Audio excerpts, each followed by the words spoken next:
Hello everyone. Today I'm going to do a collective reading, timeless. Collective meaning hindi pang specific, guys. Ito ay pangkalahatan, pangkaramihan, no? At timeless, ibig sabihin nun, guys, kahit kailan nyo matsyempuhan itong reading na to. So, ito yung alam kong gustong-gusto ninyo yung mga love reading, although hindi ako palaging gumagawa nito. More on general kasi yung ginagawa kong reading, no? Hindi focused lagi sa love, pero ayan. Ngayon, ito yung gagawin natin. Walang specific na zodiac sign po ito, no? Kasi ito ay para sa lahat nga, gaya ng binanggit ko. So, kahit ano pong zodiac sign nyo, kung nakaka-relate naman po kayo, okay? At kung hindi naman po nakaka-relate, no? Siguro talagang hindi lang para sa inyo itong reading. Huwag masyadong dibdibin. Huwag nyong masyadong dibdibin. Okay. At kung gusto nyo pong updated kayo sa mga readings ko, like and follow lang po kayo dito sa ating FB page. Send lang po kayo ng private message dun sa mga gusto mag-avail ng paid. Take note, guys, paid personal readings po, no? Wala po tayong free na personal readings unless mananalo kayo ng, halimbawa, kayo yung may pinakamataas na points sa aking follower, top fan, no? Top engager. Pero hindi ko muna ginagawa ngayon since wala po akong time. Okay, so kunin muna natin. Ano ba tong overall energy? Current energy mo ng love life mo ngayon. Whoever itong nanonood, whatever sign, ano muna yung current energy ng love life mo ngayon. Hindi po talaga ito magre-resonate sa lahat, guys, ha? Kasi collective reading, take only what resonates. Nourish, self-growth, self-focused, soul-finding. Okay, mukhang ang current energy mo ngayon is more on nakafocus ka ngayon sa sarili mo, no? Pwedeng hindi ka hindi ka ganoon ka interesado sa kajowaan, o di ba? Okay lang naman 'yan, di ba? Hindi man ibig sabihin wala kang jowa, hindi na kumpleto yung buhay mo or hindi ka na happy. Depende, kanya-kanyang yan eh. Kanya-kanyang trip sa buhay, o diba? Yung iba, mamamatay sila pag wala silang jowa. Yung iba naman, carry bells lang. Okay lang, basta may datong, o diba? Pero sa ngayon, yan yung nasasagap nating enerhiya. O diba? Enerhiya. Yan yung nasasagap nating enerhiya mo ngayon. Ikaw na person na nanonood. No? Whatever your sign is. Mas nagpo-focus ka ngayon, dear, sa self-growth, soul-finding, no? Ayan, self-focused ka. Okay? O baka may mga, pwedeng yung iba sa inyo, ayaw nyo munang atupagin yung love life kasi pwedeng yan yung nagpapasakit ng ulo ninyo. Or pwedeng yung iba dito, hindi kayo focused sa love life kasi iniisip ninyo, darating yan kung kailan darating. So, mas magfo-focus kayo magpayaman. Mas magfo-focus muna kayo dun sa ibang goals ninyo. Kumbaga, hindi kayo ganun ka-pressured, kaaligaga pagdating sa pagkakaroon ng jowa o love life, no? So, ano naman yung next possible thing para sa love life mo? Kung ito yung current energy mo, ito yung energy na dominante ngayon, ano naman yung next possible pagdating dito sa iyong love life? May loyalty, trusting, reliability, and believing.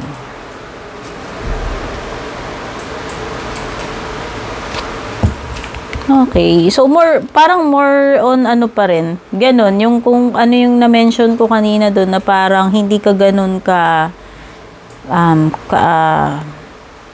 ka-pressured, no? Na magka-jowa agad. No? Ayan kasi you are, trusting kung kailan darating itong love life mo. No? Kung darating. Kung hindi lang. No? Kumbaga, focus ka lang muna sa sarili mo. Okay? Pero if ever man na may darating sa iyo, if ever, kung yun yung next, pwede namang may loyalty, no? May loyalty dito sa magiging connection ninyo if ever. Ano pa? Ano pa yung next? Ano pa yung next? Spying. Uy, social network information ways. So, kung ikaw, hindi ka, ganun ka worried na magka-jowa, hindi ko alam, pero parang merong energy na nag-i-spy dito sa'yo. So, hindi ko alam kung ito ay past person mo, o meron bang current, dito sa current mo na na hindi ko alam kung stalker energy, kasi nag-i-spy, Whether ex mo yan o bagong person sa paligid-ligid na very curious sa iyo, no? Sabihin na natin stalker kasi ayan sinusubaybayan ka niya sa social network, kumukuha siya ng mga information about you. O baka may tagahanga ka dyan o stalker. Ano pa yung next? Ano pa ang next? Chasing. Ay, oo. Baka ex to.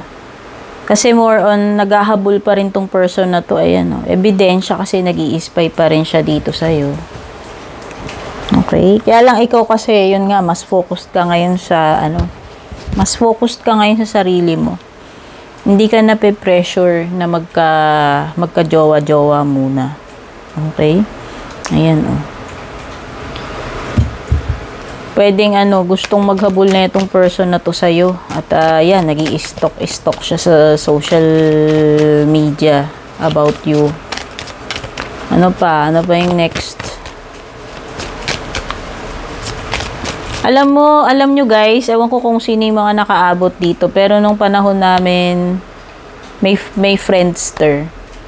So, tandang-tanda ko pa yun. Wala pa akong FB nun. So, Friendster pa lang yung meron. Dun sa Friendster, guys, alam ninyo kung sino yung tumitingin ng profile ninyo.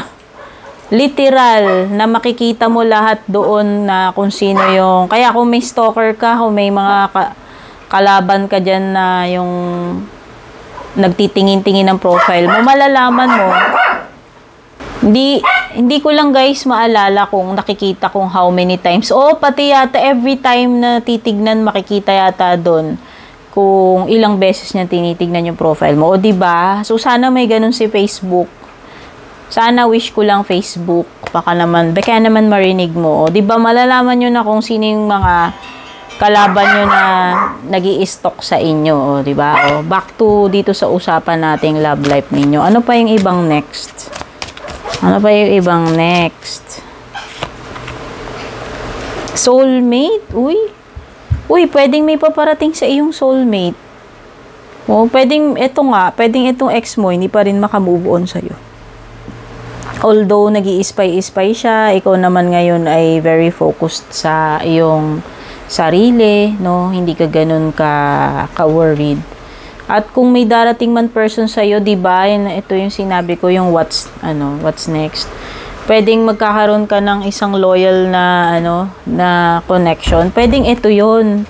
No? Kung hindi pa to nagmamanifest itong person na to dito sa present time mo, malay mo sa future, mahanap mo yung soulmate mo. Okay? Yun nga lang yung energy ng ex mo, umaali-aligid pa dito. No? Pwedeng nag-i-spy pa siya sa'yo.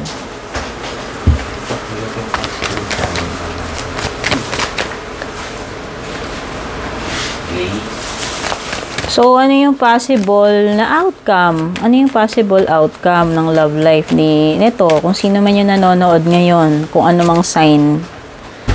Walang specific na sign po ito. At timeless po ito. Kahit kailan nyo po mapanood, kahit sa year 2040. Ayun lang. Okay. So, may mga secrets na mga pa rin dito na dapat ma-uncover. Yun yung outcome mo.